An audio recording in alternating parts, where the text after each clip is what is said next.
India TV YouTube channel को subscribe करें और बेल आइकन दबाएं।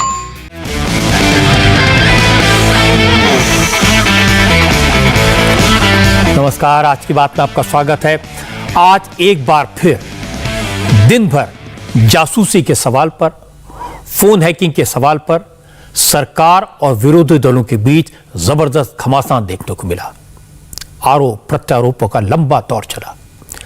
कांग्रेस ने कहा कि मोदी विरोधी दलों के नेताओं की जासूसी करवा रहे हैं, जासूसी के जरिए विरोधी दलों की सरकारें गिरा रहे हैं।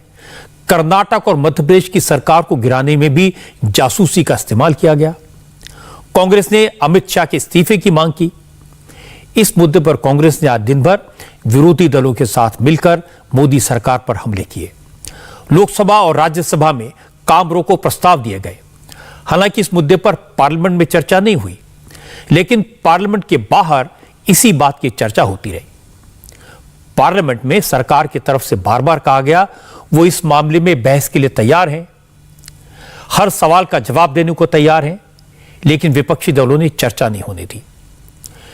विरोधी दलों को लगता है कि एक बड़ा मुद्दा हाथ लग गया है, सरकार को कॉर्नर किया जा सकता है, मौका है। इसलिए विरोधी दलों के नेता इस मुद्दे को जोर शोर से उठा रहे हैं।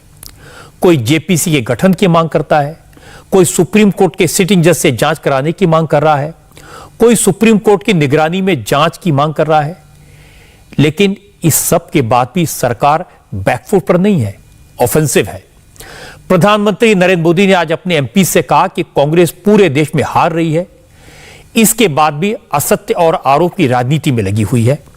इसलिए बीजेपी के नेता सत्य को सामने लाने के लिए खुलकर मैदान में उतरे। विरोधी दलों का जवाब देने के लिए आज बीजेपी ने अपने मुख्यमंत्रियों, पूर्व मुख्यमंत्रियों को, राज्यों में पार्टी के नेताओं को मैदान में उतारा। जासूसी के मसले पर विरोधी दलों को करारा जवाब दिया। बीजेपी के बड़े बड़े नेता योगी आदित्यनाथ, शिवराज सिंह चौहान, हेमंत बिस्वा शर्मा, देवेंद्र फडणवीस, इन सब ने अपने अपने राज्य में मीडिया से बात की। पैक्सस के मामले पर कांग्रेस पर जबरदस्त हमला किया। लेकिन ये लड़ाई यहां खत्म नहीं होगी।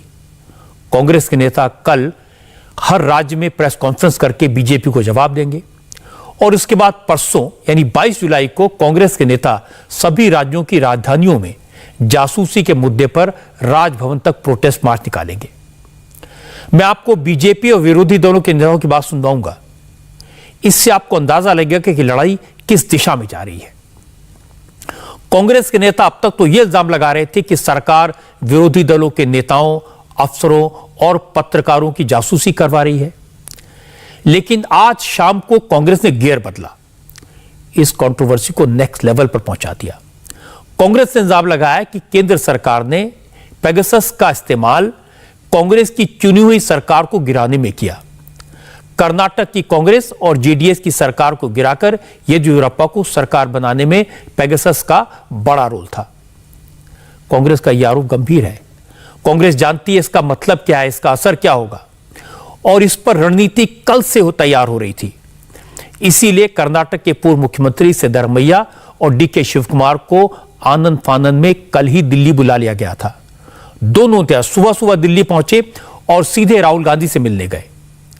रणनीति पर विचार हुआ और शाम को कांग्रेस के 6 नेता अधीर रंजन चौधरी, मल्लिकार्जुन खड़गे, केसी वेणुगोपाल, सिद्धरामैया, डीके शिवकुमार और रणदीप सुरजेवाला सब के सब एक प्रेस कॉन्फ्रेंस करने पहुंचे। सुरजेवाला ने आते ही सीधा इल्जाम लगाया कि अब मोदी सरकार जासूसी का सहारा लेकर लोकतंत्र की हत्या कर रही है, विरोधी दलों की सरकारों को गिराने में जासूसी के सॉफ्टवेयर का इस्तेमाल कर रही है। अब यह साफ है कि भारतीय जनता पार्टी ने, नरेंद्र मोदी जी की सरकार ने, मोदी सरकार ने ऑपरेशन कमल के माध्यम से प्रजातंत्र का अपहरण और लोकतंत्र का चीरहरण किया है। अभी तक हमने केवल यह देखा था अमुक अमुक व्यक्ति की जासूसी हुई, पर अब यह कनेक्शन सामने आ गया है। क्रोनोलॉजी समझिए, जैसा अमित शाह जी कहते हैं। क्रोनोलॉजी यह है कि चुनी हुई सरकारों को खरीद फरोख्त के माध्यम से गिराने के षड्यंत्र में पिगेसस स्पाईवेयर का इस्तेमाल किया गया ताकि कांग्रेस की कोएलिशन सरकार को कर्नाटक में गिराया जा सके। आज अचानक कांग्रेस ने कर्नाटक का सवाल इसलिए उठाया है क्योंकि कांग्रेस के नेताओं को पता है कि 2-4 दिन में येदियुरप्पा को हटाकर बीजेपी एक नया मुख्यमंत्री बनाने वाली है। कांग्रेस को इसमें एक अवसर दिखाई दे रहा है, मौका दिखाई दे रहा है। क्या फिर से गड़बड़ की जा सकती है? क्या फिर से कुछ लोगों को तोड़ा जा सकता है? क्या फिर से सरकार बनाई जा सकती है? क्या फिर से जेडीएस के साथ हाथ मिलाया जा सकता है? लेकिन सुरजेवाला ने तो इतना कहा कि केंद्र सरकार ने 2 साल पहले कर्नाटक में कांग्रेस और जेडीएस की सरकार गिराई थी, लेकिन इसमें पेगासस सॉफ्टवेयर और जासूसी का इस्तेमाल कैसे हुआ इसके कोई सबूत नहीं दिए, इसके बारे में कुछ नहीं बताया। और मल्लिकार्जुन खड़गे एक कदम आगे निकल गए। खड़गे ने कहा कि सिर्फ कर्नाटक की कांग्रेस सरकार नहीं, हो सकता है, शब्दों पर ध्यान दीजिए, हो सकता है गोवा, मध्य प्रदेश और अरुणाचल में भी बीजेपी ने यही किया हो और अब जासूसी सॉफ्टवेयर की मदद से महाराष्ट्र की सरकार को गिराने की कोशिश हो रही है। पूरे डेमोक्रेटिक इंस्टीट्यूशन को और डेमोक्रेसी को खत्म करने के लिए मोदी जी और शाह जी तैयार हो गए हैं। और बातें तो भाषण बहुत करते हैं, डेमोक्रेटिक वे से ही वो सत्ता हासिल किए हैं, लेकिन डेमोक्रेसी को खत्म करके अथॉरिटेटिव डिक्टेटरशिप चलाने की कोशिश वो कर रहे हैं। इसीलिए मैं कहूंगा कि सिर्फ अब जो कर्नाटक का बाहर आया है, तो मैं ये समझता हूं कि इसी का इस्तेमाल ऐसा स्पाइंग करके सारी मालूमात लेके उन्होंने मध्य प्रदेश का किया होगा और गोवा का किया होगा और मणिपुर का किया होगा, अरुणाचल का किया होगा। ऐसे बहुत से स्टेट को अब महाराष्ट्र में भी हाथ डालने की उनकी कोशिश हो रही है। तो इसीलिए हम अब हमारे पास लड़ने के सिवाय और कुछ हथियार नहीं और लोगों के पास जाना पड़ेगा और लोगों को ये बताना पड़ेगा। मल्लिकार्जुन खड़गे भी कोई डेफिनेट बात नहीं कर रहे थे, किया होगा, ये हो सकता है, ये हुआ होगा, इसके आधार पर। असल में कांग्रेस एक रणनीति के तहत काम कर रही है। उन्हें जासूसी के सवाल में एक बड़ी अपॉर्चुनिटी दिखाई दे रही है। नरेंद्र मोदी की सरकार को घेरने की एक रणनीति बनाई गई है। इसीलिए इस मुद्दे पर आज सुबह से ही सियासत शुरू हो गई थी। कांग्रेस, समाजवादी पार्टी, आम आदमी पार्टी, अकाली दल, शिवसेना समेत ज्यादातर विरोधी दल पूरी तैयारी के साथ पार्लियामेंट पहुंचे थे। तृणमूल कांग्रेस के एमपीज बैनर पोस्टर लेकर आए और पेगासस के मुद्दे पर पार्लियामेंट प्रेमाइसेस में गांधी स्टैच्यू के सामने प्रोटेस्ट किया। शिवसेना के सांसद लोकसभा स्पीकर ओम बिरला से मिले। जासूसी की खबरों की हकीकत पता लगाने के लिए जेपीसी के गठन की मांग की। कांग्रेस के नेता इस मामले की जांच सुप्रीम कोर्ट की निगरानी में कराने की मांग कर रहे हैं। लेकिन बीजेपी नेताओं ने साफ साफ कह दिया, जब कुछ हुआ ही नहीं, जब किसी बात के सबूत नहीं, तो जांच किस बात की। बीजेपी का दावा यह सिर्फ सियासी मुद्दा है, सरकार को एम्बेरस करने की कोशिश है, बीजेपी से कामयाब नहीं होने देगी। और बीजेपी के ज्यादातर बड़े नेता आज करारा जवाब देने के लिए मैदान में आए। सबसे पहले योगी आदित्यनाथ ने लखनऊ में प्रेस कॉन्फ्रेंस की।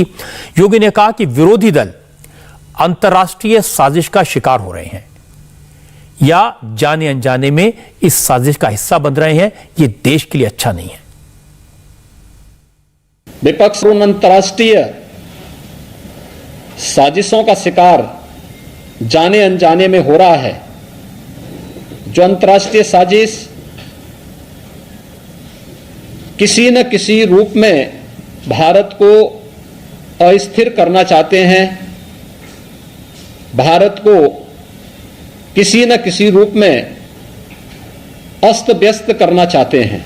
2020 में अमेरिका के राष्ट्रपति की भारत विजिट के दौरान दिल्ली के अंदर हुआ भीषण दंगा क्या एक साजिश का हिस्सा नहीं था? कोरोना कालखंड के दौरान देश के कोविड प्रबंधन को WHO और दुनिया के देश सराह रहे थे, लेकिन भारत के अंदर विपक्ष एक ऐसा माहौल बनाने का प्रयास कर रहा था जैसे कि सरकार इन सभी चीजों से अनभिज्ञ है और महामारी से लोग मर रहे हैं। अंतर्राष्ट्रीय स्तर पर भारत की छवि को खराब करने, भारत को अस्थिर करने के लिए जिन मंसूबों के साथ विपक्ष कार्य कर रहा है, यह अत्यंत दुर्भाग्यपूर्ण है। लखनऊ में योगी आदित्यनाथ ने पैक्सस के मामले पर विपक्ष पर हमला किया तो मुंबई में देवेंद्र फडणवीस ने केंद्र सरकार का बचाव किया, क्योंकि कांग्रेस के नेता इल्जाम लगा रहे हैं कि बीजेपी महाराष्ट्र में शिवसेना, एनसीपी और कांग्रेस की मिलीजुली सरकार को गिराने की कोशिश कर रही है। इसके लिए जासूसी का इस्तेमाल किया जा रहा है। इसके बारे में देवेंद्र फडणवीस से जब पूछा गया तो उन्होंने कहा यह सब सियासी मसला है, बेबुनियाद इल्जाम लगाकर कांग्रेस प्रेशर बनाना चाहती है। फडणवीस ने कहा कि मॉनसून सेशन के एक दिन पहले जासूसी की खबर आना, तमाम देशों को छोड़कर सिर्फ भारत को टारगेट करना, इससे लगता है कि भारत के खिलाफ बड़ी साजिश हो रही है। ये पेगासस का मुद्दा भी सरकार को बदनाम करने की इसी साजिश का हिस्सा है। संसद का सत्र न चले, इस प्रकार की विपक्षी मंशा दिखती है, लेकिन इसके पीछे एक बड़ा डिजाइन भी ध्यान में आता है कि 45 देशों में पेगासस के बारे में 45 देशों का नाम आता है, किंतु चर्चा केवल भारत की चलती है। और संसद के अधिवेशन के एक दिन पहले इसको प्रिंट किया जाता है, पब्लिश किया जाता है, ताकि संसद के अधिवेशन में इसके ऊपर हंगामा किया जा सके। और विशेष रूप से हमको ये लगता है कि एक प्रकार से भारतीय लोकतंत्र को बदनाम करने की एक साजिश है। भारत सरकार ने स्पष्ट किया है कि भारत सरकार की ओर से केवल लीगल इंटरसेप्शन होता है, इलीगल हैकिंग नहीं की जाती। कांग्रेस के नेताओं ने इल्जाम लगाया कि उन्हें शक है कि मध्य प्रदेश में कमलनाथ की सरकार को गिराने में भी बीजेपी ने पेगासस का इस्तेमाल किया। डर्टी ट्रिक्स के जरिए कांग्रेस की सरकार गिराई गई। इस पर मध्य प्रदेश के मुख्यमंत्री शिवराज सिंह चौहान ने कहा कि जब कांग्रेस के नेता एक दूसरे को गिराने में लगे हों तो किसी तीसरे की जरूरत कहां है। शिवराज ने कहा कि जो कांग्रेस जीरो पर आ गई हो, ऐसी कांग्रेस की जासूसी कराने की बीजेपी को जरूरत क्या है। कांग्रेस जिसकी राजनीतिक ताकत ही शून्य हो गई हो, उसकी जासूसी करके हम क्या करेंगे। राहुल गांधी जी खुद राजनीतिक रूप से शून्य है। अब आलू से सोना बनाने वाले व्यक्ति का फोन टैप करवा के हम क्या करेंगे। कांग्रेस खुद जासूसों से भरी हुई पार्टी है और कांग्रेस का तो इतिहास ही रहा है अपनी ही पार्टी के लोगों की जासूसी कराने का। ये वो पार्टी है जिसमें कामराज हो या लाल बहादुर शास्त्री जी हो, जिन्हें इंदिरा जी ने जासूसी करके उस समय निपटाया था। पीवी नरसिम्हा राव हो, सीताराम केसरी, इनको निपटाने वाली कौन है? श्रीमती सोनिया गांधी जी। और अब राहुल और प्रियंका वो G23 ग्रुप को निपटाने के काम में लगे हुए हैं। ये कांग्रेस का इतिहास है। और इसके बाद शिवराज सिंह चौहान ने 2006 से लेकर अब तक के वो सारे किस्से याद दिला दिए जब सरकारें कांग्रेस की थी और विरोधी दलों के नेताओं के फोन टैप किए गए थे और विरोधी दलों ने जासूसी के इल्जाम लगाए थे। शिवराज के कहने का मतलब यह था कि फोन टैपिंग कांग्रेस से वक्त होती थी और उस वक्त की सरकारों ने यह माना भी था कि सरकारों ने कुछ लोगों के फोन टैप करवाए। डॉक्टर मनमोहन सिंह ने 2010 में सार्वजनिक तौर पर माना था कि देश की सुरक्षा के लिए, टैक्स चोरों को पकड़ने के लिए, ब्लैक मनी का पता लगाने के लिए फोन टैपिंग जरूरी है। शिवराज सिंह ने कहा कि यह कांग्रेस का कल्चर है, बीजेपी इस तरह के काम नहीं करती। कांग्रेस कैसे जासूसी करती है, इसके और कुछ उदाहरण आपके सामने प्रस्तुत करना चाहता हूं। राहुल गांधी जी देर रात को चीन की एम्बेसी जाते हैं और वो भी गुपचुप तरीके से जाते हैं। काहे के लिए गए थे पहले राहुल गांधी बताएं? गुपचुप क्यों गए? देर रात को क्यों गए?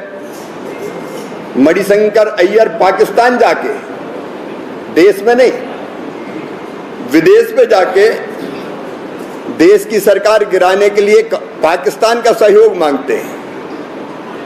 यूपीए की सरकार में हर महीने 9,000 फोन टैप किए जाते थे। 9,000 फोन टैप किए गए। 9 जनवरी 2006 को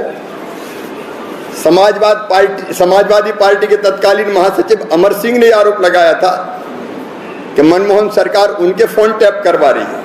अब एक नहीं, ऐसे अनेकों उदाहरण दिए जा सकते हैं। सचमुच में सच तो ये है कि जासूसी कराने का इतिहास कांग्रेस का इतिहास रहा है। जो अपने सहयोगियों के फोन भी टैप कराते थे, अब जाकी रही भावना जैसी आरोप हम पे लगाते हैं। ये सारे आरोप बेबुनियाद है और स्वयं पेगासस ने इसका खंडन करते हुए कोर्ट में भी मामला ले जाने का फैसला किया है। अब सवाल यह है कि इजराइल की कंपनी ने ऐसा कौन सा सॉफ्टवेयर बना दिया जिसके बारे में कहा जा रहा है कि उसमें सरकारें गिराने और सरकारें बनाने की ताकत है। पेगासस है क्या, कैसे काम करता है, तो इसको समझने की कोशिश करते हैं। पेगासस एक स्पाईवेयर है। यह एक सर्विलांस सॉफ्टवेयर है जिसे Israeli cyber security company NSO ने बनाया है। पेगासस सॉफ्टवेयर के जरिए किसी भी व्यक्ति का फोन हैक करके उसकी एक्टिविटी पर नजर रखी जा सकती है। पेगासस एक ऐसा प्रोग्राम है जिसे अगर किसी स्मार्टफोन में इंस्टॉल कर दिया जाए तो फोन को रिमोट कंट्रोल से किया जा सकता है, यानी रिमोट के जरिए से कंट्रोल किया जा सकता है। और इसका सीधा मतलब है कि अगर किसी फोन में पेगासस सॉफ्टवेयर इंस्टॉल्ड है तो हैकर ऐसे स्मार्टफोन के microphone, camera, audio, text message, email और लोकेशन तक की जानकारी हासिल कर सकता है। अगर किसी के फोन में पेगासस सॉफ्टवेयर इंस्टॉल्ड हो गया तो हैकर फोन में मौजूद मैसेजेस, फोटोज और ईमेल देख सकता है। इतना ही नहीं, यह सॉफ्टवेयर उस फोन पर आ रही कॉल को रिकॉर्ड कर सकता है। सॉफ्टवेयर से फोन के माइक को एक्टिव किया जा सकता है।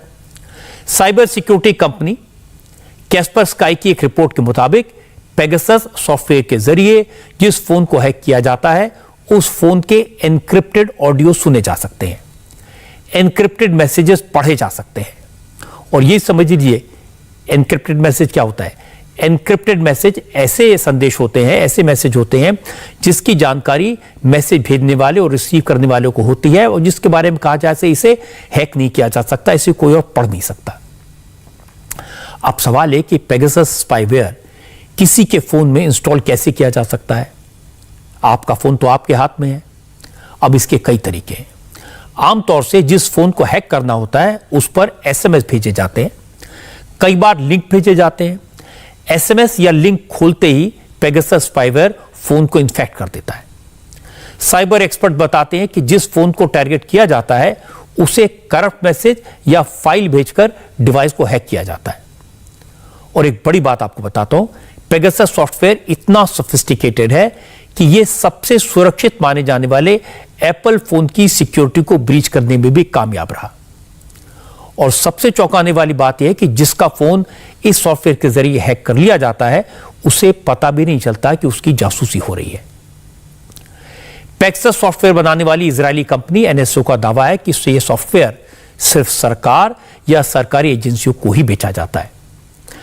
एनएसओ के मुताबिक पेगासस सॉफ्टवेयर का इस्तेमाल करने वाले जो क्लाइंट्स हैं उनमें 51% सरकारी इंटेलिजेंस एजेंसीज हैं, 38% लॉ एनफोर्समेंट एजेंसीज हैं और 11% आर्मी यानी फौज के लोग हैं अलग अलग मुल्कों में। एनएसओ का दावा है कि सॉफ्टवेयर को आतंकवादियों पर नजर रखने और आतंकवादी घटनाओं को रोकने के मकसद से डेवलप किया गया है। इजराइल की इस पेगासस सॉफ्टवेयर का खर्चा कितना है, इसे लेकर कोई क्लैरिटी नहीं है। कंपनी अलग अलग सरकारों को अलग अलग कीमतों पर बेचती है। चूंकि एनएसओ का दावा है कि वो किसी प्राइवेट कंपनी को सॉफ्टवेयर नहीं बेचते और हमारी सरकार ने साफ साफ कहा कि देश में गैर कानूनी तरीके से किसी की जासूसी नहीं हो रही, सरकार ने इस तरह को कोई काम नहीं किया, लेकिन विपक्ष ये मानने को तैयार नहीं है। आज कई दिन बाद कपिल सिब्बल सामने आए। कपिल सिब्बल इस तरह के मामले में व्हाट्सएप की तरफ से सुप्रीम कोर्ट में पेश हुए थे। कपिल सिब्बल ने आज कहा कि उन्हें पूरा यकीन है इस मामले का सच देश के सामने नहीं रखा जा रहा, सरकार बहुत सारे सवालों के जवाब छुपा रही है, सरकार झूठ बोल रही है। सरकार को मौके मिले हैं बताने के लिए कि क्या उन्होंने पेगासस का इस्तेमाल किया या नहीं किया, और मुझे ऐसा लग रहा है कि सच्चाई सामने नहीं आ रही। सरकार के मंत्री जो असलियत है वो सामने हमारे मेंबर ऑफ पार्लियामेंट को नहीं बताना चाहते और देश की जनता को नहीं बताना चाहते। वो सॉफ्टवेयर की जो प्रॉपर्टी है, आईपी है, वो एनएसओ टेक्नोलॉजीज की है, तो वो आईपी तो देते नहीं किसी को, लेकिन सॉफ्टवेयर का इस्तेमाल करने के लिए वो देते हैं और केवल सरकारों को देते हैं, प्राइवेट पार्टी को देते नहीं है। वो एनओसी की वेबसाइट पे लिखा हुआ है और साथ में ये भी लिखा हुआ है कि जब वो देते भी हैं तो इजरायली डिफेंस मिनिस्ट्री की अप्रूवल से देते हैं। तो इसका मतलब अगर हिंदुस्तान और बाकी देशों में सॉफ्टवेयर का इस्तेमाल किया गया तो निश्चित रूप से इजरायली डिफेंस मिनिस्ट्री का अप्रूवल भी लिया गया और उसके बाद उसकी सर्विस का इस्तेमाल करने के लिए पैसे भी दिए गए।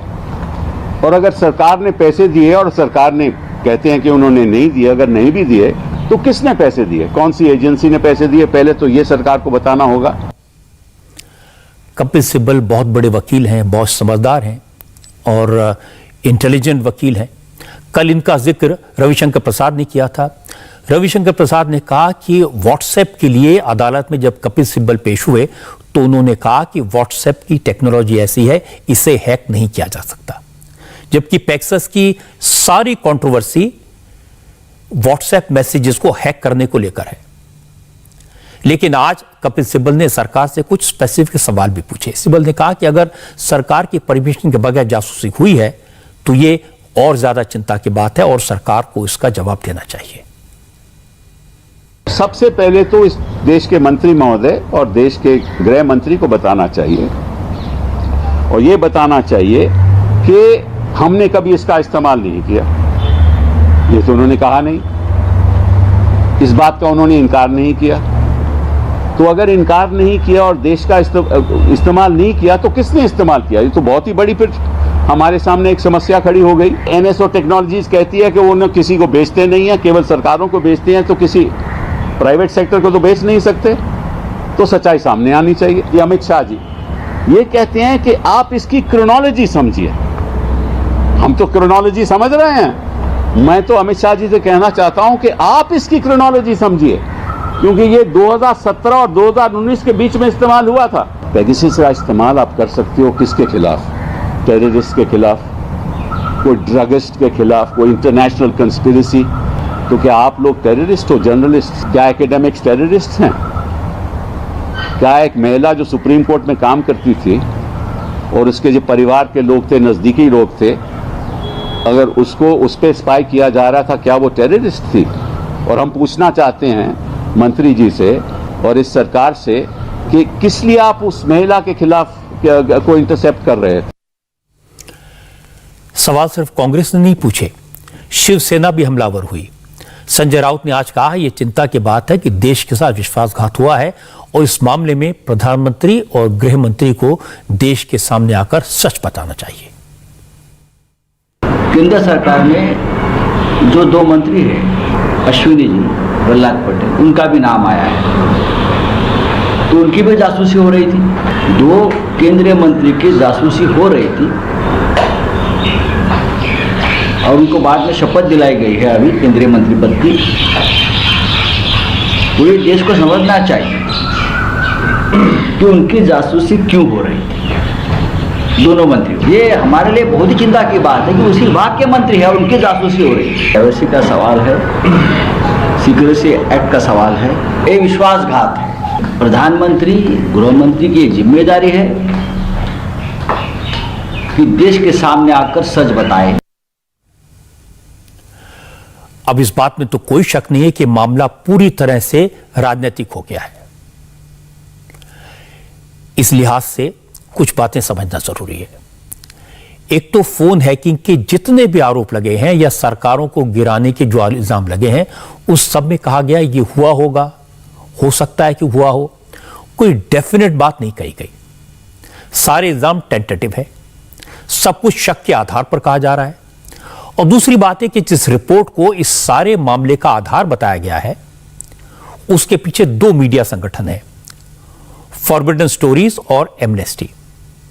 हमारे देश में इस रिपोर्ट को पब्लिश करने वाला मीडिया पार्टनर एक न्यूज पोर्टल है। इन सब में एक कॉमन फैक्टर यह है कि ये सब के सब कई बरस से घोर मोदी विरोधी रहे हैं। एमनेस्टी इंडिया की तो मोदी सरकार ने जांच करवाई थी और फिर ये एजेंसी भारत छोड़कर चली गई। पेगासस सॉफ्टवेयर बेचने वाली एनएसओ का कहना है कि फॉरबिडन स्टोरीज की रिपोर्ट गलत धारणाओं और अनकन्फर्म्ड बातों से भरी हुई है। इस साइबर इंटेलिजेंस एजेंसी ने यह भी कहा कि दुनिया भर में फोन हैकिंग के इल्जाम लगाने वाली इस पूरी की पूरी रिपोर्ट का कोई फैक्चुअल बेसिस, तथ्यात्मक आधार नहीं है और यह सच्चाई से परे है।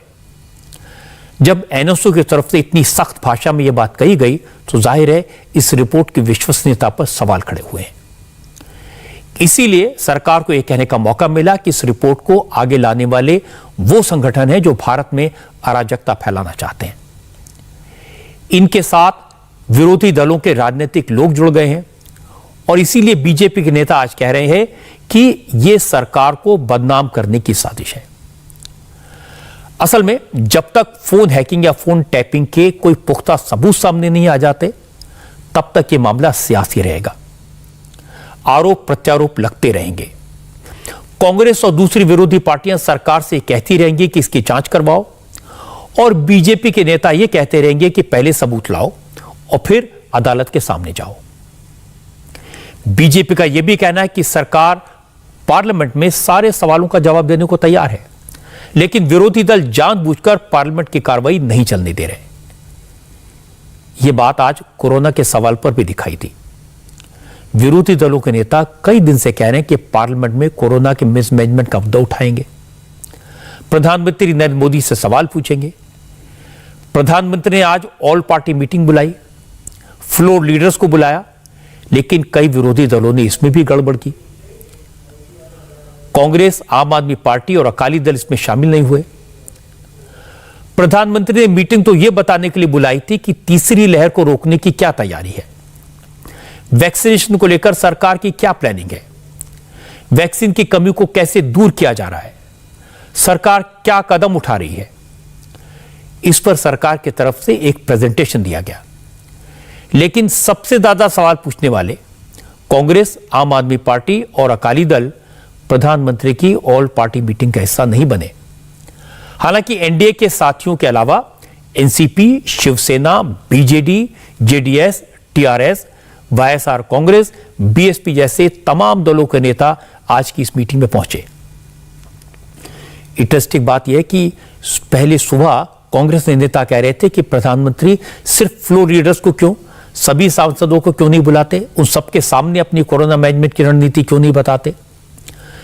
इसके बाद कहा गया कि पहले पार्लियामेंट में कोरोना पर चर्चा हो, उसके बाद कांग्रेस प्रधानमंत्री की तरफ से बुलाई गई मीटिंग में हिस्सा लेने पर विचार करेगी। सरकार ने बात मान ली और राज्यसभा में कोरोना पर चर्चा शुरू भी हुई। कांग्रेस के नेता मल्लिकार्जुन खड़गे ने चर्चा की शुरुआत की और उनके बाद सभी दलों के 24 मेंबर्स ने आज कोरोना मैनेजमेंट को लेकर जो बहस हुई उसमें हिस्सा लिया। किसी ने वैक्सीन की कमी का मुद्दा उठाया, किसी ने माइग्रेंट लेबर क्राइसिस की बात की, कुछ नेताओं ने गंगा में तैरती लाशों का जिक्र किया। मल्लिकार्जुन खड़गे ने सरकार पर कोरोना से हुई मौत के गलत आंकड़े पेश करने का इल्जाम लगाया। उन्होंने कहा भारत के 6 लाख से ज्यादा गांवों में ही 30 लाख से ज्यादा लोगों की मौत हुई है और सरकार कोरोना से सिर्फ 4 लाख लोगों की मौत का आंकड़ा दे रही है। जाने कितने लोग नदियों के किनारे मजबूरी में दफन दिए गए, कितने बच्चे अनाथ हो गए, कितने पर कहर टूटा। ये सब हमारी कई पीढ़ियों को याद रखेगा और एक इतिहास में नमूद होगा कि कोविड के पीरियड में कितने लोग मर गए थे, क्यों ऐसी अव्यवस्था हो गई थी, क्यों वो काम नहीं हुआ, ये भी याद रखें। इतने बड़े देश में कोरोना से कितने लोग मरे, क्या ये रहस्य ही बना रहेगा? सरकार कोरोना से 4 लाख से अधिक मौतों की बात बनाती है और बहुत कम आंकड़े दिखाते हैं। एवरेज 52 लाख 43,000 तक आता है, इससे ज्यादा ही होगा, कम नहीं होगा। जो झूठे आंकड़े सरकार रिलीज कर रही है तो सत्य से दूर है, वो कर रही है। इसके बाद शमशान की बात हुई, दवाओं की कमी की बात हुई, ऑक्सीजन की कमी की बात हुई, कोरोना के मिसमैनेजमेंट का इल्जाम लगा और विरोधी दलों के ज्यादातर नेताओं ने कहा कि अपनी नाकामी छुपाने के लिए सरकार ने मौत के गलत आंकड़े पेश किए। इन सारे सवालों के जवाब हेल्थ मिनिस्टर मनसुख मांडविया ने दिए। मनसुख मांडविया ने कहा कि जहां केंद्र सरकार की गलती हो, कोई कमी हो, वो बताई जाए तो बेहतर होता, लेकिन मौत की फिगर्स तो राज्य सरकारें जारी करती हैं, केंद्र सरकार का इसमें कोई रोल नहीं होता। इसके बाद भी केंद्र सरकार पर इल्जाम लगाना ठीक नहीं है। प्रधानमंत्री जी ने बार बार कहा, मुख्यमंत्रियों की मीटिंग में कहा कि हमारे हाथ में नहीं है मृत्यु हुआ हो, ज्यादा हमें टेस्टिंग करना है, करिए, मृत्यु रजिस्टर करिए, छुपाने का कोई कारण ही नहीं है, बताना चाहिए। लेकिन आप किसके पर ब्लेम कर रहे हैं? जिन्होंने ब्लेम किया वो मोदी पर किया, भारत सरकार पे किया। रजिस्ट्रेशन कौन करता है? स्टेट करता है। आंकड़ा तय कौन करता है? स्टेट करता है। उसको ही रजिस्ट्रेशन करना होता है, उसको डालना होता है। यहां तो किसी ने मना नहीं किया है। मोदी जी ने तो कहा कि कोई बैकलॉग है तो भी डाल दीजिए, क्यों छुपाए? और छुपाने का कारण भी क्यों है? उसके लिए कोई स्टेट से कम आंकड़ा आया तो कोई उसके लिए उसकी रिस्पॉन्सिबिलिटी फिक्स हो गई, ऐसा तो नहीं है। ये जिम्मेवारी का विषय है। लेकिन भी मैंने देखा कि यहां कई सम्मानीय सदस्यों ने कहा कि भारत सरकार आंकड़ा छुपा रही है। भारत सरकार जो स्टेट गवर्नमेंट आंकड़ा भेजती है उसको कंपाइल करके पब्लिश करती है। भारत सरकार का काम होता है उसको पब्लिश करने का, उसके अलावा हमारा कोई काम नहीं होता है। ना ही भारत सरकार ने किसी को कहा है कि हम कम आंकड़ा दीजिए, ना ही यहां से किसी को कहा गया है कि कोविड के पेशेंट को कम बताइए। नहीं, बताने का, ऐसा करने का कोई रीजन नहीं है।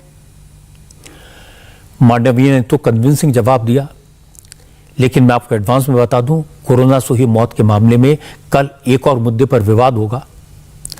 असल में हेल्थ मिनिस्ट्री के मिनिस्टर ऑफ स्टेट ने एक सवाल के जवाब में लिखित तौर पर कहा कि देश में कोरोना के संकट के वक्त ऑक्सीजन की कमी से किसी की मौत नहीं हुई। राज्य सरकारों की तरफ से जो फिगर्स मिले उनमें ऑक्सीजन की कमी के कारण किसी की मौत का जिक्र नहीं है। अब चूंकि केंद्र सरकार ने राज्य सरकारों की तरफ से मिले आंकड़ों के आधार पर जवाब दिया है, लेकिन विरोधी दल अब इसे केंद्र सरकार का झूठ बताएंगे, इस पर सवाल पूछेंगे। आज भी कोरोना पर चर्चा के दौरान कांग्रेस की तरफ से आनंद शर्मा बोले, बीएसपी की तरफ से सतीश मिश्रा बोले, समाजवादी पार्टी की तरफ से राम गोपाल यादव बोले और शिवसेना की तरफ से संजय राउत, और ये सारे बड़े बड़े नेता हैं। सब ने कोरोना को लेकर सरकार को घेरा, लेकिन आरजेडी के मनोज झा की स्पीच काफी इंप्रेसिव थी। उन्होंने न सरकार पर इल्जाम लगाया, न विरोधी दलों के नेताओं पर सवाल खड़े किए। मनोज झा ने कहा कि कोरोना महामारी थी, महामारी पर किसी का बस नहीं चलता, लेकिन बेहतर मैनेजमेंट से उसके दुष्प्रभाव को कम किया जा सकता है। कोरोना की 2 लहरों में सबने किसी न किसी अपने को खोया है, सब दुखी हैं, इसलिए किसी को दोषी ठहराना गलत है। यह कलेक्टिव फेलियर है। मनोज झा ने कहा कि जो हो गया सो हो गया, अब सुधार होना चाहिए, वैक्सीनेशन तेज होना चाहिए, सिर्फ बड़े बड़े बोर्ड लगाने से कुछ नहीं होगा, वैक्सीन मिलनी भी चाहिए। किसी दो सत्र के बीच में सर 50 लोगों की ऑबिचुअरी आज तक कभी नहीं हुई संसदीय इतिहास में। राजीव सातव की उम्र थी जाने की इस दुनिया से। रघुनाथ महापात्रा जब मिलते थे गले लगाते थे, बोलते थे जय जगन्नाथ। अचानक में वो नहीं है। ये पीड़ा व्यक्तिगत है, आंकड़ा मैं नहीं कहना चाहता हूं, मेरा आंकड़ा, तुम्हारा आंकड़ा, अपनी पीड़ा में आंकड़ा ढूंढिए। ऑक्सीजन के लिए लोग फोन करते थे, हम अरेंज नहीं कर पाते थे। लोग समझते हैं सांसद है ऑक्सीजन पिछा देगा। 100 फोन में पूरे दिन में शाम को बैठ के देखते थे, सक्सेस रेट 2, सक्सेस रेट 3। हमको कौन सा आंकड़ा कोई बताएगा साहब? हमको नहीं, किसी आंकड़े की बात नहीं करनी है। हमें देखना है कि जो लोग गए वो जिंदा दस्तावेज छोड़ के गए हैं हमारे फेलियर का। ये कलेक्टिव फेलियर है 47 से लेके अब तक की सारी सरकारों का। सर मैं यहां से निकलता हूं, बहुत बड़ा विज्ञापन लगा हुआ है, मुफ्त वैक्सीन, मुफ्त राशन, मुफ्त इलाज। एक साबुन की टिकिया अगर कोई गरीब गांव में खरीद रहा है ना सर, तो अडानी अंबानी के बराबर का करदाता है। आप उसको कह रहे हो मुफ्त वैक्सीन, मुफ्त इलाज, मुफ्त राशन। नहीं साहब, कुछ मुफ्त नहीं है, उसका स्टेक है, इस वेलफेयर स्टेट का कमिटमेंट है। उसको आप डिनाइग्रेट मत करिए, डेमोनाइज मत करिए, उसे बौना मत बनाइए। यह बात सही है, वैक्सीन जितनी लगनी चाहिए फिलहाल उतनी लग नहीं पा रही, उतनी अवेलेबल नहीं है। जितनी डिमांड है उतनी सप्लाई नहीं है, क्योंकि उम्मीद के मुताबिक कंपनियां वैक्सीन का प्रोडक्शन बढ़ाने में कामयाब नहीं हुई। इसलिए सरकार ने पहले जो प्लान बनाया था उस स्पीड से वैक्सीनेशन नहीं चल रहा।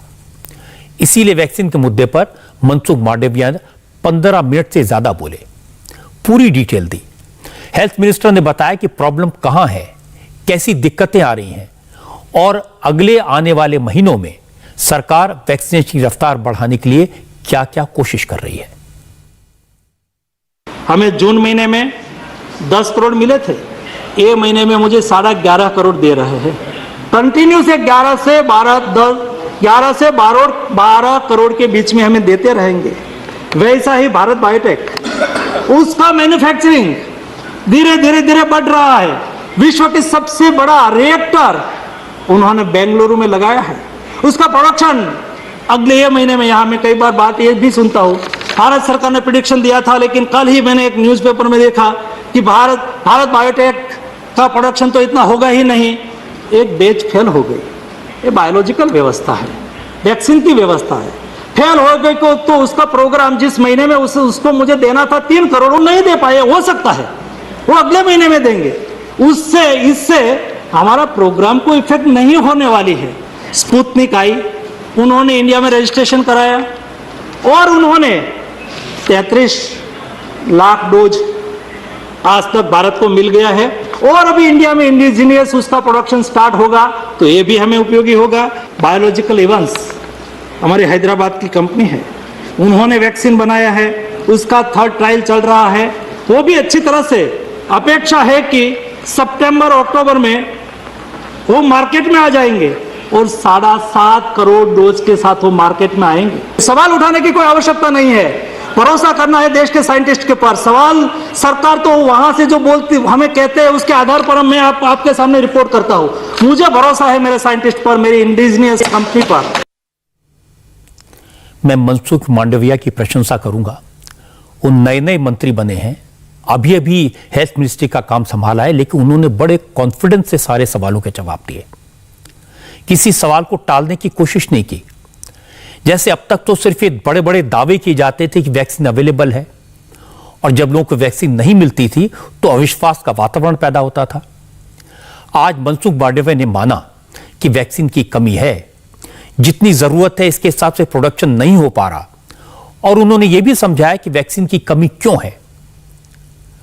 मुझे लगता है कि इस देश में वैक्सीन को लेकर हेजिटेंसी कम हुई है, लोग वैक्सीन लगवाना चाहते हैं।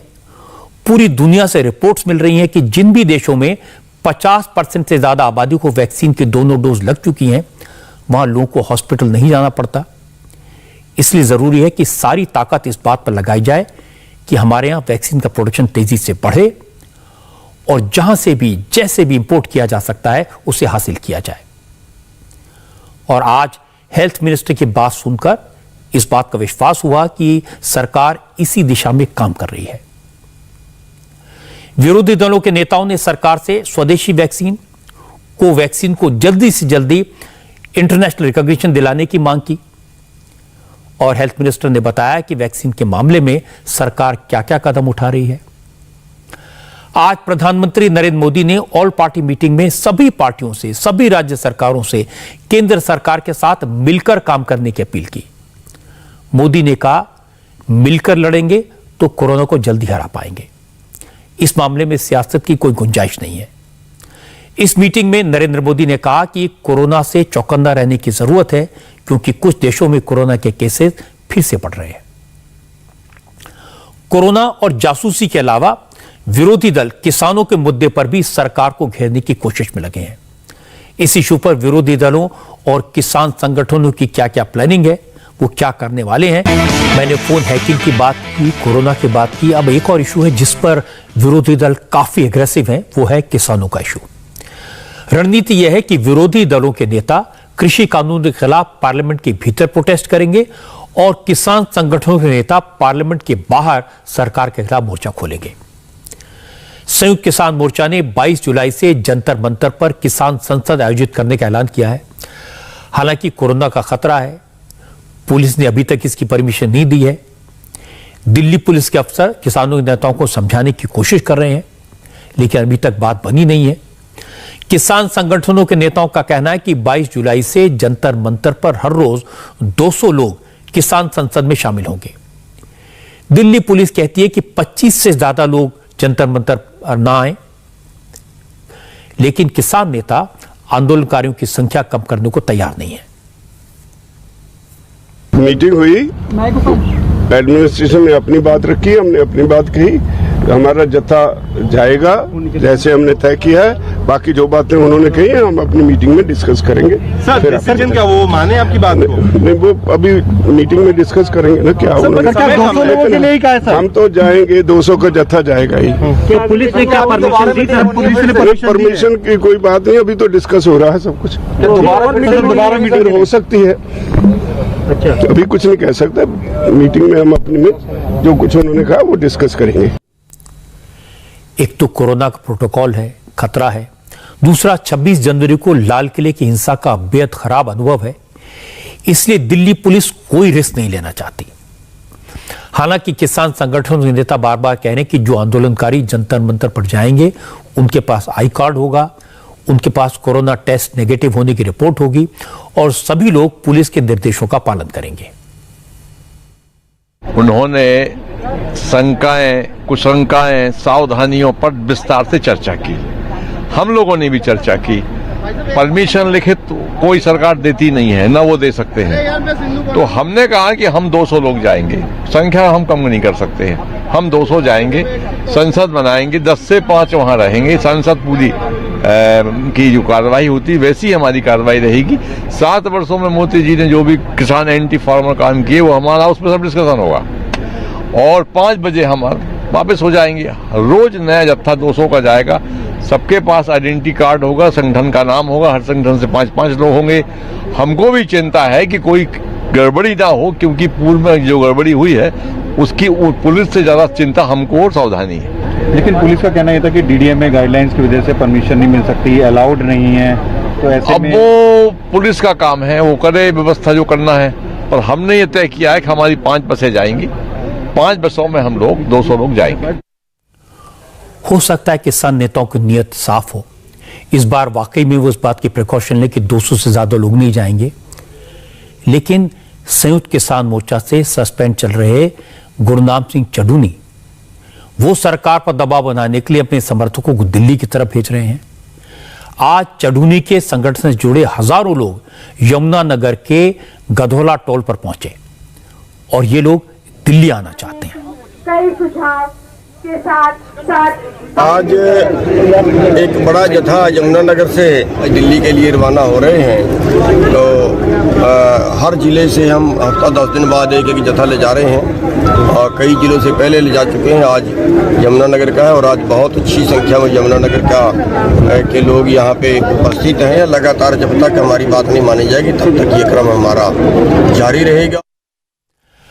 असल में गुरनाम सिंह चढ़ूनी मिशन पंजाब चलाना चाहते हैं, पंजाब में इलेक्शन लड़ना चाहते हैं और बाकी किसान नेता मिशन यूपी और उत्तराखंड पर फोकस कर रहे हैं। बीजेपी को चुनाव में नुकसान पहुंचाना चाहते हैं। इसी बात को लेकर चढ़ूनी के साथ टकराव है। इसीलिए चढ़ूनी को संयुक्त किसान मोर्चा ने 14 जुलाई से एक हफ्ते के लिए सस्पेंड किया हुआ है। चढ़ूनी का सस्पेंशन 21 जुलाई को खत्म होगा, लेकिन गुरनाम सिंह चढ़ूनी को इस बात की कोई परवाह नहीं है, कोई असर नहीं है। उन्होंने आज एक बार फिर से वही बात दोहराई। उन्होंने कहा अगर किसान नेता चाहें तो उनका सस्पेंशन बढ़ा भी सकते हैं। धन्यवाद करना चाहेंगे संयुक्त मोर्चे का कि उन्होंने मेरे को सस्पेंड किया और मैंने उनको एक बात और भी कही थी कि भी आप हफ्ते के लिए कर रहे हो, हफ्ते बाद भी आप विचार कर लेना, शायद दोबारा करना पड़े, क्योंकि मैं अपनी बात से पीछे नहीं हट रहा हूँ। पहली बात तो आपकी कोई मान ही नहीं रहा, 6 महीने से बात ही नहीं कर रहा कोई, और अगर कर भी लें और आपकी बात मान भी लें तो भी किसान के डेथ वारंट वापस हो जाएंगे, वेंटिलेटर पे किसान फिर भी रहेंगे।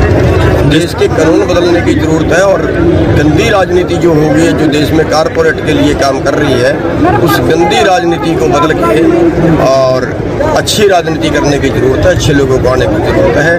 मेरा वो विचार तब भी था, मेरा वो विचार आज भी है। चूंकि पंजाब में चुनाव होने वाले हैं, इसलिए किसानों के इशू पर राजनीतिक दलों में काफी हलचल है। कई दिन, कई साल बल्कि करप्शन के इल्जाम में जेल में रहकर छूटे हरियाणा के former chief minister Om Prakash Chautala भी आज किसानों के बीच पहुंच गए। चौटाला गाजीपुर बॉर्डर पर किसान नेता राकेश टिकैत से मिले। ओम प्रकाश चौटाला अकाली दल के दोस्त हैं, पंजाब में चुनाव होने वाले हैं। वो ये दिखाना चाहते हैं कि अकाली दल किसानों का सबसे बड़ा हितैषी है। संसद भवन में कांग्रेस, अकाली दल और आम आदमी तीनों पार्टियों के एमपीज किसानों के मुद्दे उठा रहे हैं। अकाली दल और बीएसपी के एमपीज ने आज भी संसद भवन के बाहर प्रोटेस्ट किया। सुखबीर बादल हाथों में पोस्टर लेकर पार्लियामेंट पहुंचे। पिछले साल से देश के किसान धरने में बैठे हैं, तूफान का सामना कर रहे हैं, बारिश का सामना कर रहे हैं, गर्मी का सामना कर रहे हैं, पर अपनी लड़ाई लड़ रहे हैं। और शर्म की बात है कि देश का प्रधानमंत्री बात करने की बजाय उनको अपने हालत पे छोड़ा है। प्रधानमंत्री की जिम्मेदारी है कि किसानों की बात सुने, पर जो जिद पकड़ी है प्रधानमंत्री जी ने, ये बहुत बड़ी बेइंसाफी किसानों के प्रति है। किसानों का अपमान हो रहा है। जो किसान अन्न देता है, जो मेहनत करता है, जिसने आज देश को तरक्की की बुलंदियों में लेके गया, वो किसान को अनगेला किया जा रहा है। इससे बुरी बात क्या हो सकती है। और अफसोस इस बात का है कि हमने डिबेट के लिए और जर्मन मोशन के लिए हमने श्रोमणी अकाली दल बीएसपी ने अपना दिया था, अप्लाई किया था, आज भी दिया है। और क्योंकि उनकी बीजेपी की मेजॉरिटी है, वो मेजॉरिटी को फायदा उठाते हुए वो सब अपना मर्जी करते हैं, इंसाफ नहीं देते। मैं शुरू से बात कह रहा हूं कि किसान आंदोलन अब किसानों के हाथ से निकलता जा रहा है। शुरू में किसान आंदोलन नॉन पॉलिटिकल था, किसानों की मांगों को लेकर था, इससे जनता की सहानुभूति भी मिल रही थी। लेकिन अब जैसे जैसे पंजाब में चुनाव करीब आता जा रहा है, इस आंदोलन के पीछे के लोगों की सियासी महत्वाकांक्षा बढ़ती जा रही है। वो किसानों का इस्तेमाल करना चाहते हैं। राजनीतिक दल किसानों को आगे रख के बीजेपी को घेरने की कोशिश कर रहे हैं और कुछ किसान नेता कृषि कानूनों को मुद्दा बनाकर अपनी सियासी नए सिरे से शुरू करना चाहते हैं और धीरे धीरे बात सच साबित हो रही है। मैंने आपको उदाहरण दिया, कई साल करप्शन के इल्जाम में जेल में रहकर अभी बाहर आए ओम प्रकाश चौटाला संयुक्त किसान मोर्चे के मंच पर आ गए हैं। ये इसका एक सबूत है। लेकिन किसान नेताओं को ध्यान रखना चाहिए कि जब तक उनका आंदोलन गैर राजनीतिक था, तब तक आम लोग की सहानुभूति किसानों के साथ थी। यह जरूरी है कि वो राजनीतिक दलों को अपने आंदोलन से बाहर रखें, इसी में उनकी ताकत है। अमेरिकी कंपनी अमेजॉन के बॉस जेफ बेजोस आज अपने प्राइवेट स्पेसक्राफ्ट से अंतरिक्ष यात्रा पर गए। इसकी बड़ी इंटरेस्टिंग तस्वीरें हैं। एक अच्छी खबर आपको बता दूं, आज से टूरिज्म का एक नया डेस्टिनेशन खुल गया है। अब दुनिया से बाहर स्पेस में भी लोग सैर के लिए जा सकेंगे। आज अमेजॉन कंपनी के मालिक जेफ बेजोस अंतरिक्ष यात्रा पर गए। करीब 11 मिनट तक स्पेस में रहे। बेजोस अपनी कंपनी के रॉकेट में धरती से 100 किलोमीटर की ऊंचाई तक अंतरिक्ष में गए। बेजोस के रॉकेट ने इंडियन टाइम के मुताबिक 6:42 पर टेक ऑफ किया और 11 मिनट बाद धरती पर लौटे। इस स्पेस टूर में जेफ बेजोस के साथ उनके भाई मार्क बेजोस भी थे। इस स्पेस टूर में उनके साथ एक नौजवान और एक बुजुर्ग भी थे। और आज जैसे ही जेफ बेजोस और उनके साथ के तीनों यात्री अंतरिक्ष यात्रा से वापस आए तो उनका जोश देखते ही बन रहा था। अंतरिक्ष इस उड़ान में एक खास बात है कि 1969 में आज ही के दिन यानी 20 जुलाई को इंसान ने पहली बार चांद पर कदम रखा था। जेफ बेजोस से पहले ब्रिटिश बिलियनेयर और वर्जिन एयरलाइन के मालिक रिचर्ड ब्रैंसन भी स्पेस में जा चुके हैं। और अब बहुत जल्द एक और बड़ी कंपनी टेस्ला के सीईओ एलन मस्क भी स्पेस में जाने वाले हैं। और ये सब लोग स्पेस टूरिज्म को बढ़ावा देना चाहते हैं।